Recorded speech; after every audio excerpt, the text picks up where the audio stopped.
কাঁচা কাঁঠাল, গরুর মাংস, মুরগির মাংস না চিংড়ি, কোনটা দিয়ে বেশি মজা লাগে? আসসালামু আলাইকুম, কেমন আছো সবাই? আশা করি সবাই ভালো আছো। আলহামদুলিল্লাহ, আমিও আল্লাহর রহমতে ভালো আছি। আর এই কাঁচা কাঁঠাল আমার না ভীষণ পছন্দ। গরুর মাংস, মুরগির মাংস কিংবা চিংড়ি যেটা দিয়ে রান্না করো না কেন, আমি কিন্তু অনেক মজা করে খাই। আর আমার বাসায়ও সবাই কিন্তু অনেক বেশি পছন্দ করে। এই ভিডিওটা কোনো এক শুক্রবারের ভিডিও, আমার ঠিক মনে নাই। তো ভিডিওটা করতে গিয়ে না আমার অনেক বেশি সমস্যায় পড়তে হয়েছে। পুরো ভিডিওটা কন্টিনিউ করো, তোমরাও দেখতে পাবে।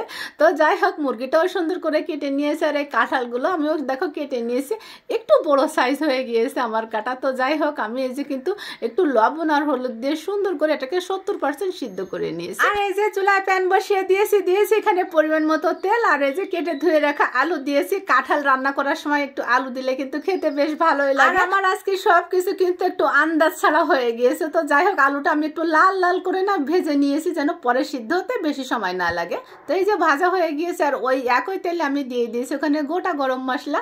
তো ওখানে এলাচ, দারচিনি, লং, তেজপাতা এগুলোই ছিল। আর দিয়েছি এখানে পেঁয়াজ কুচি।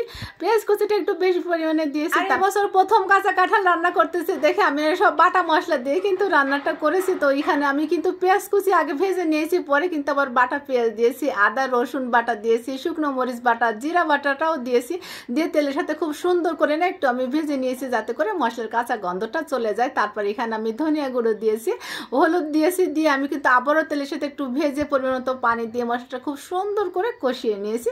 তারপর এখানে আমি ওই যে কেটে ধুয়ে রাখা মুরগির মাংস দিয়েছি। এই মুরগির মাংসটা না একটু শক্ত টাইপের একটা মুরগি আছে না, ওইগুলাই। তো যাই হোক, আমি সুন্দর করে নেড়ে চেড়ে মিশিয়ে তারপরে কিন্তু ঢাকনা দিয়ে ঢেকে অনেকক্ষণ কষিয়ে নিয়েছি। মাঝে কিন্তু ঢাকনা তুলে তুলে আমি নেড়ে চেড়েও দিয়েছি। এবার আমি দেখো খুব ভালোভাবে কষিয়ে নিয়ে এখানে আমি পানিটা দিয়ে মাংসটা সিদ্ধ করে নিই। আমি এখানে 1 কাপ পানি দিয়েছি, দিয়ে নেড়ে চেড়ে মিশিয়ে ঢাকনা দিয়ে ঢেকে মাংসের তেল উঠে আসা পর্যন্ত আমি এটাকে রান্না করে নিব। যেহেতু আগেও কষিয়ে নিয়েছি, আর 1 কাপ পানি দিয়ে আবারও রান্না করে নিচ্ছে। ওই মাংসটা আমার মনে হয় এতে সিদ্ধ হয়ে যাবে।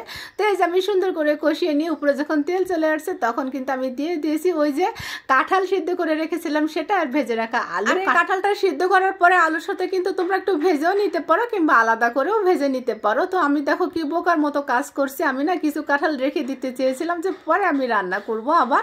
তো আমরা কিন্তু মানুষ কম, আমাদের পেটও ছোট, কিন্তু আমার নজরটা হচ্ছে অনেক বড়। এই যার কিছু না, বুঝছেন? আমার আম্মাও ছিল, আম্মা বলতেছে তোর কড়াইতে কিন্তু হবে না। তো আমি না বলতেছি হয়ে যাবে, কমে যাবে রান্না করার পরে। পরে দেখি যে ঝোলের পানি দেওয়ার পরে ঢাকনা দিয়েছি, যখন সব তেল ঝোল না উতলে সব পড়ে গিয়েছে নিচে। আমার চুলা তো নষ্ট হয়ে গিয়েছে, আর উপর থেকে তেল মশলা পড়ে গেলে কিন্তু তরকারির স্বাদটা অনেক কমে যায়। তো যাই হোক, বড় কড়াইতে নিয়ে আমি কিন্তু আবার পরে রান্না করেছিলাম। আর বড় কড়াইতে নামানোর পরে কারেন্টও চলে গিয়েছিল। একটা ভিডিও করতে গেলে যে কত ধকল পোয়াতে হয়, তো আমরা কন্টেন্ট ক্রিয়েটররা জানি। তো যাই হোক, আজ এই পর্যন্ত, সবাই ভালো থেকো। আসসালামু আলাইকুম।